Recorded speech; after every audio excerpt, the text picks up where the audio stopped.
Down, I know you can hear me. Open up the door. I only wanna play a little. Open the door. You can keep me. Open the door. It's already too. I just rang your doorbell because I have a couple questions for you. What? Are you sure?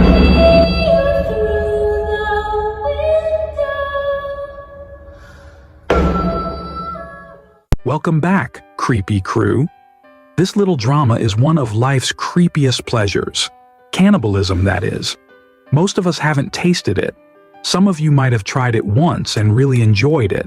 But one woman got to try it again, and she liked it so much, she made a living out of it. This is the story of Baba Yaga, the cannibal grandma. Looks can be deceiving, and this statement holds true for Russian modern-day serial killer Tamara Samsonova, dubbed the Granny Ripper and Baba Yaga. Samsonova was caught in 2015 after being seen on CCTV footage making 7 trips out of her apartment with plastic bags and a saucepan containing the dismembered body parts of her roommate, Valentina Ulanova. Samsonova admitted to killing Valentina as well as 3 other people right away, but keep watching because Tamara's body count is a whole lot more than 4. Tamara Samsonova was born on February 5, 1947, in Uzhur, Russia. After high school, she attended the Moscow State Linguistic University. After university, she moved to St. Petersburg, where she worked for a travel agency until getting a job at the Grand Hotel Europe, where she worked for 16 years before retiring.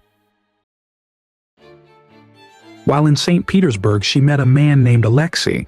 The two married and moved into an apartment on Dimitrova Street where they lived together for 30 years.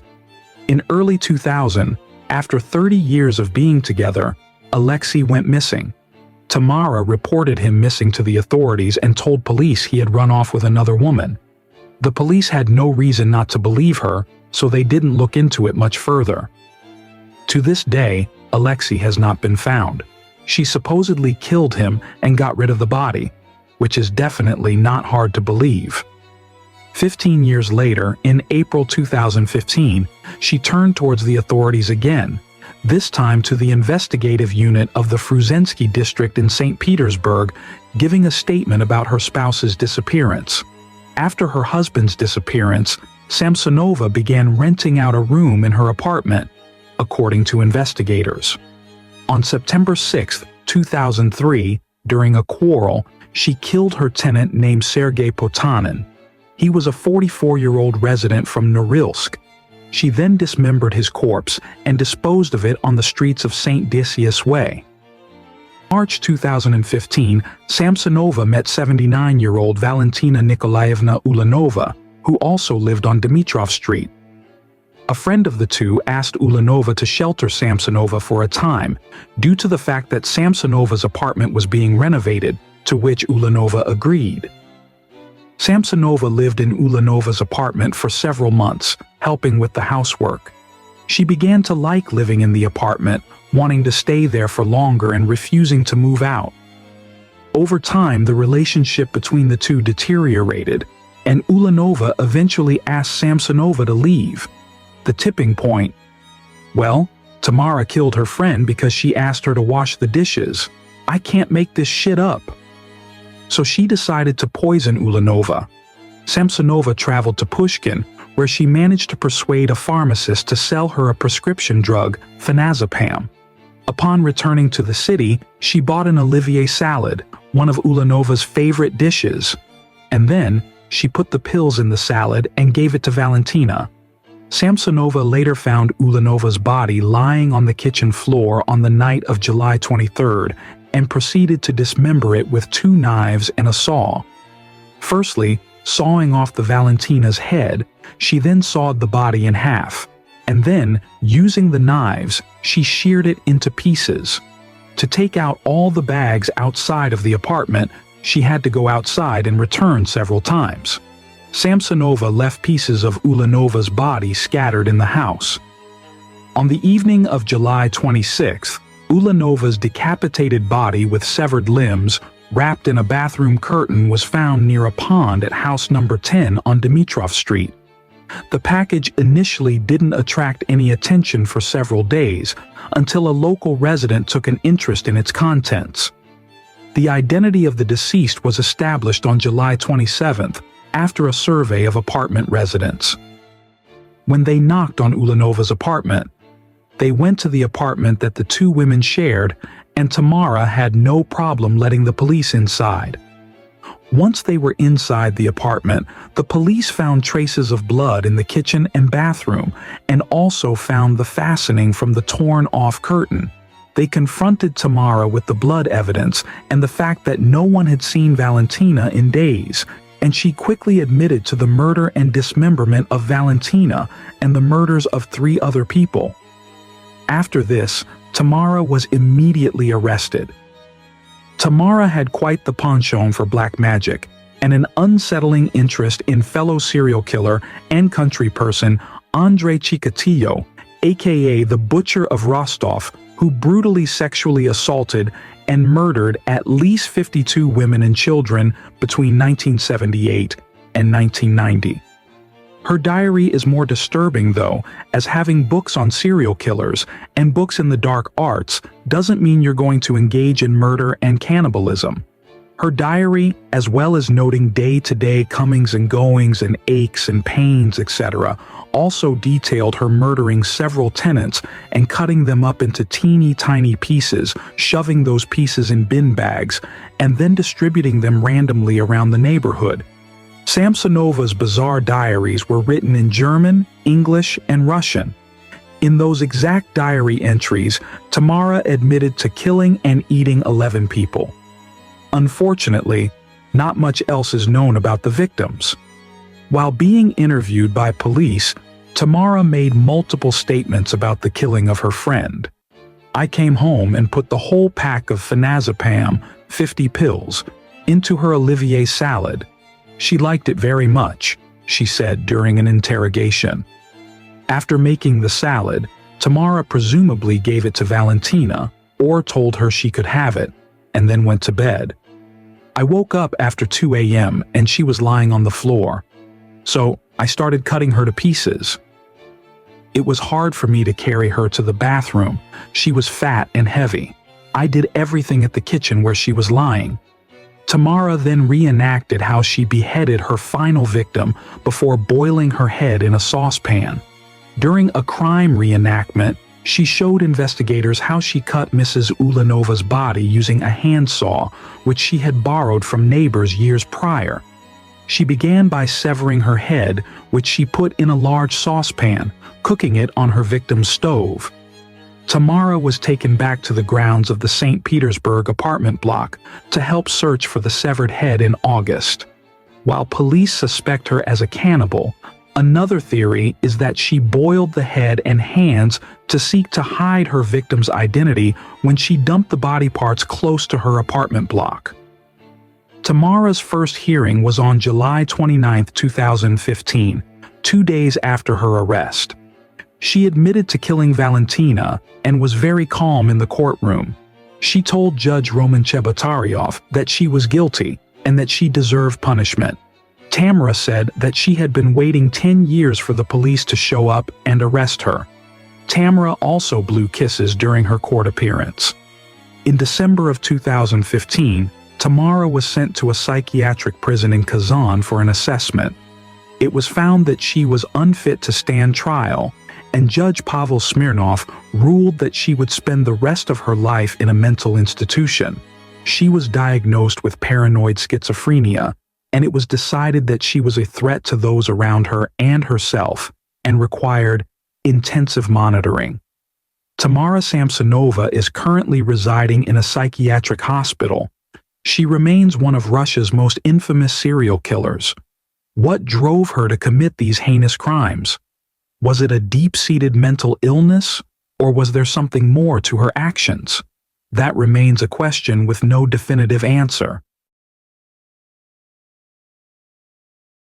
That story was a bit short, wasn't it? Shall we listen to another? Yes? Oh, wonderful. I call this story Cannibal Popsicles. Uruguayan Air Force Flight 571. Flight of an airplane chartered by a Uruguayan amateur rugby team that crashed in the Andes Mountains in Argentina on October 13, 1972, the wreckage of which was not located for more than 2 months. Of the 45 people aboard the plane, only 16 survived the ordeal. The incident garnered international attention, especially after it was revealed that the survivors had resorted to cannibalism. After they revealed that they had been forced to commit cannibalism, the admission caused a backlash until one of the survivors claimed that they had been inspired by the Last Supper, in which Jesus gave his disciples bread and wine that he stated were his body and his blood. The explanation helped sway public opinion, and the church later absolved the men. The response from the church is crazy, but sadly, I'm not surprised. Some Christians don't understand how to let God be the judge. These men weren't making snow angels out in the front yard talking about, "Do you want to build a snowman before drawing straws to see who's getting eaten next?" That had to be one of the most unpleasant dining experiences ever. Come on. Y'all know damn well those bodies were frozen solid. Close your eyes and imagine pulling out a rack of ribs from the deep freezer. Don't thaw them out. Eat them. But anyway, let's continue. In 1972, the Old Christians Club chartered an Uruguayan Air Force plane to transport the team from Montevideo, Uruguay, to Santiago, Chile. On October 12th, the twin-engined Fairchild turboprop left Carrasco International Airport carrying 5 crew members and 40 passengers. In addition to club members, friends, family, and others were also on board, having been recruited to help pay the cost of the plane. Because of poor weather in the mountains, they were forced to stay overnight in Mendoza, Argentina, before departing at about 2:18 p.m. the following day. Although Santiago lay to the west of Mendoza, the Fairchild was not built to fly higher than approximately 22,500 feet, 6,900 meters. So the pilots plotted a course south to the Pass of Planchon, where the aircraft could safely clear the Andes. Approximately an hour after takeoff, the pilot notified air controllers that he was flying over the pass, and shortly thereafter, he radioed that he had reached Curicó, Chile, some 110 miles, 178 kilometers south of Santiago, and had turned north. The pilot, however, had misjudged the location of the aircraft, which was still in the Andes. Unaware of the mistake, controllers cleared him to begin descending in preparation for landing. Shortly thereafter, the Chilean control tower was unable to contact the plane. At approximately 3:30 p.m. on October 13th, the aircraft struck a mountain, losing its right wing and then its left wing before crashing into a remote valley of Argentina near the Chilean border. A search for the missing plane was launched, but it soon became clear that the last reported location was incorrect. Rescue efforts shifted to the Andes, and the survivors later reported spotting several planes. However, the snow-covered mountains made detection of the white plane difficult. Furthermore, the harsh environment led many to believe that there were no survivors. After 8 days, the search was called off, though later rescue efforts were undertaken by family members. The crash initially killed 12 people, leaving 33 survivors, a number of whom were injured.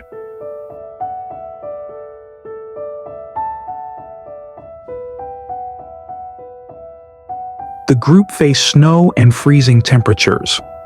While the plane's fuselage was largely intact, it provided limited protection from the harsh elements.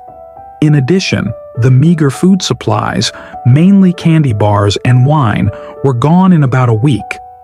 After a lengthy discussion, the starving survivors resorted to eating corpses. Most of the dead were classmates, close friends, or relatives.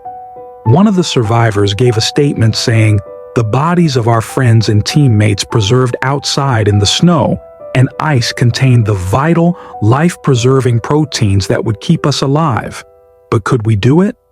For a long time, we agonized. I went out in the snow and prayed to God for guidance. Without His consent, I felt I would be violating the memory of my friends, that I would be stealing their souls. We wondered whether we were going mad to even contemplate such a deed. Had we turned into brute savages? Or was this the only alternative for us to survive? Truly, we were pushing the limits of our fear.